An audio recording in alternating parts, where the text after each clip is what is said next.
Brilliance Audio. Parting the Veil by Paulette Kennedy. Performed by Siri Scott. Port of Southampton, June 1899.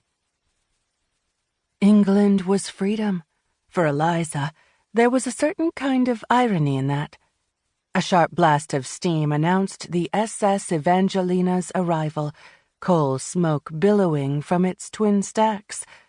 Eliza steadied herself against the railing, her pulse fast behind her ears. On the other side of a gangway, a new life awaited. A life free of black dresses and scandal, where no one would see the spinster in the crepe-shrouded house on Metairie Road.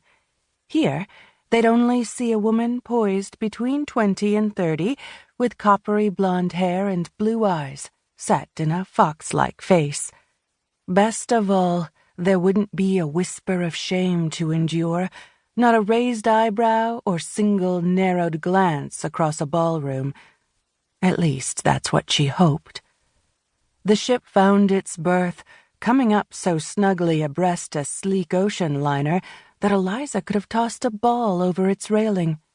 She repinned her hat and joined the uneven queue, jostling toward the lower deck. "Liza! There you are. You're always running off." It was Lydia, her skirts beaten back by the wind as she pushed through the crowd.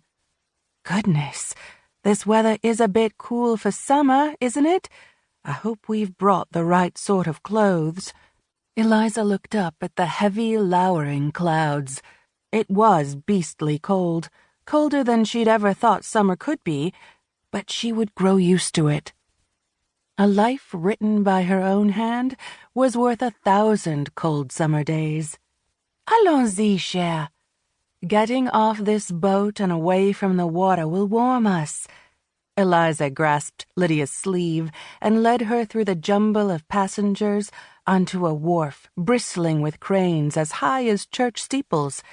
In the distance, a locomotive whistle pierced the briny air.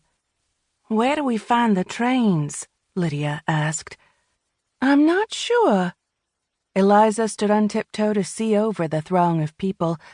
Many seemed to be tourists, given their wan and sickly faces, but across the way she spied a burly stevedore loading barrels onto a wagon.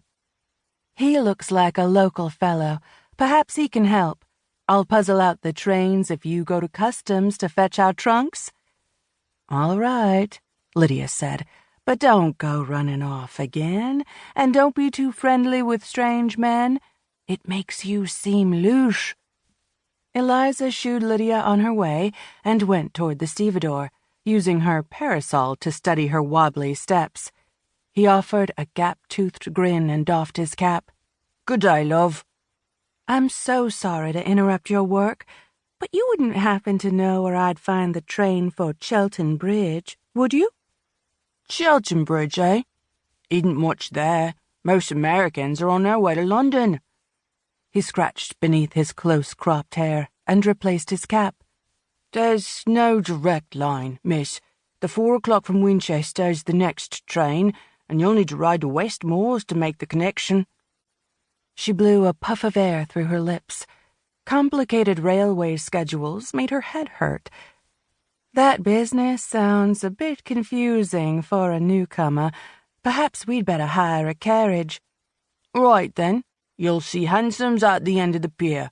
Welcome to Hampshire at any rate, love."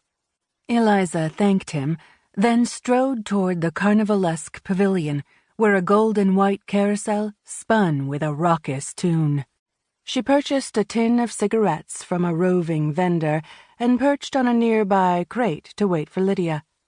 As she smoked, she took in a marionette show across the pier, the puppets beating one another with sticks beneath a red and white striped canopy.